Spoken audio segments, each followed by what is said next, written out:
Hello, friends and relatives, wherever you are in the world. Good afternoon from Auckland, New Zealand. It is past 3 p.m. in the afternoon, and I just finished my shift. I will carry on with my Bible reading as I rest for a while. So, the verses that I'm going to read today is from Proverbs chapters 5 and 6.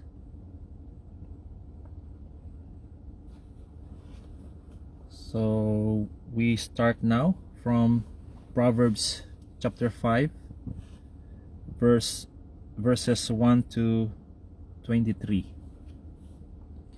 So I start. My son, pay attention to my wisdom. Lend your ear to my understanding, that you may preserve discretion, and your lips may keep knowledge. For the lips of an immoral woman drip honey, and her mouth is smoother than oil. But in the end she is bitter as wormwood, sharp as a two-edged sword. Her feet go down to death, her steps lay hold of hell.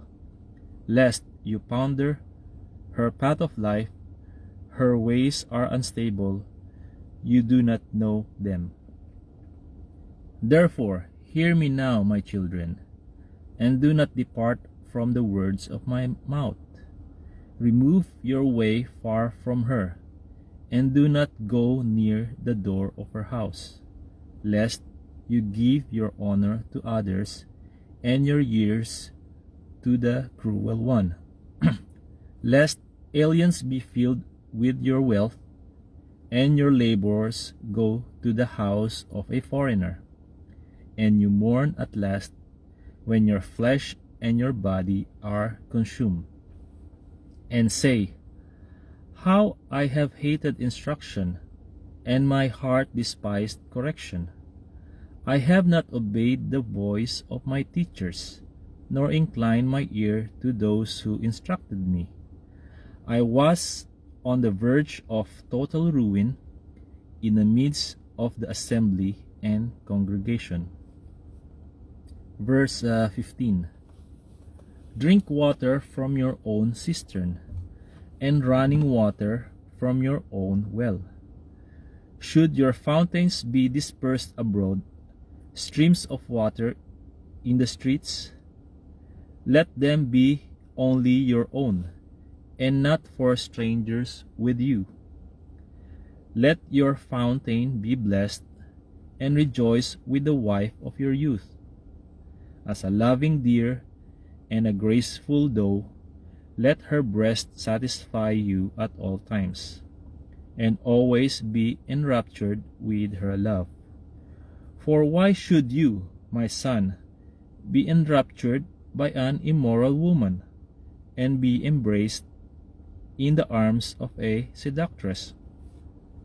For the ways of man are before the eyes of the Lord, and he ponders all his paths. His own iniquities entrap the wicked man, and he is caught in the cords of his sin. He shall die for lack of instruction, and in the greatness of his folly he shall go astray. So, moving on chapter 6 of Proverbs, starting on verse 1. My son, if you become surety for your friend, if you have shaken hands in the pledge for a stranger, you are snared by the words of your mouth. You are taken by the words of your mouth. So do this, my son, and deliver yourself, for you have come into the hand of your friend. Go and humble yourself. Plead with your friend. Give no sleep to your eyes, nor slumber to your eyelids. Deliver yourself like a gazelle from the hand of the hunter, and like a bird from the hand of the fowler. Verse 6. Go to the ant, you sluggard. Consider her ways and be wise, which, having no captain, overseer, or ruler, provides her supplies in the summer, and gathers her food in the harvest. How long will you slumber, O sluggard? When will you rise from your sleep? A little sleep, a little slumber, O sluggard. When will you rise from your sleep? A little sleep, a little slumber, a little folding of the hands to sleep. So shall your poverty come on you like a prowler, and your need like an armed man. Verse 12. A worthless person, a wicked man, walks with a perverse mouth. He winks with his eyes, he shuffles his feet, he points with his fingers. Perversity is in his heart, he devises evil continually. He sows discord. Therefore, his calamity shall come suddenly. Suddenly he shall be broken without remedy. Verse 16. These 6 things the Lord hates. Yes, 7 are an abomination to him: a proud look, a lying tongue, hands that shed innocent blood, a heart that devises wicked plans, feet that are swift in running to evil, a false witness who speaks lies, and one who sows discord among brethren. Continue on verse 20. My son, keep your father's command, and do not forsake the law of your mother. Bind them continually upon your heart, tie them around your neck. When you roam, they will lead you. When you sleep, they will keep you.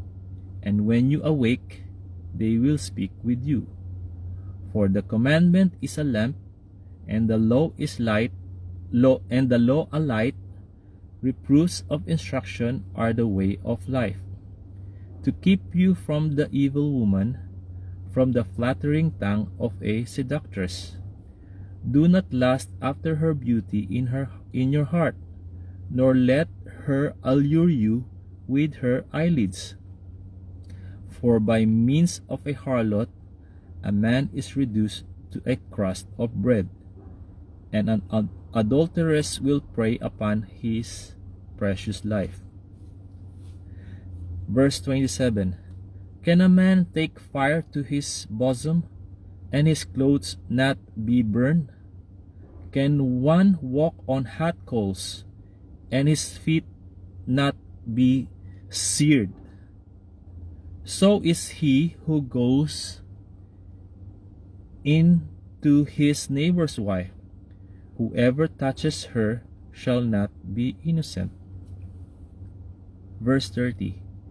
People do not despise a thief if he steals to satisfy himself when he is starving. Yet when he is found, he must restore sevenfold. He may have to give up all the substance of his house. Whoever commits adultery with a woman lacks understanding. He who does so destroys his own soul. Wounds and dishonor he will get, and his reproach will not be wiped away. Verse 34. For jealousy is a husband's fury, therefore he will not spare in the day of vengeance. Last verse, verse 35. He will accept no recompense, nor will he be appeased through you give many gifts. Nor will he be appeased though you give many gifts. So, okay, friends and relatives, that's all for now. To God be the glory, honor, and praise. See you on my next Bible reading. Bye bye.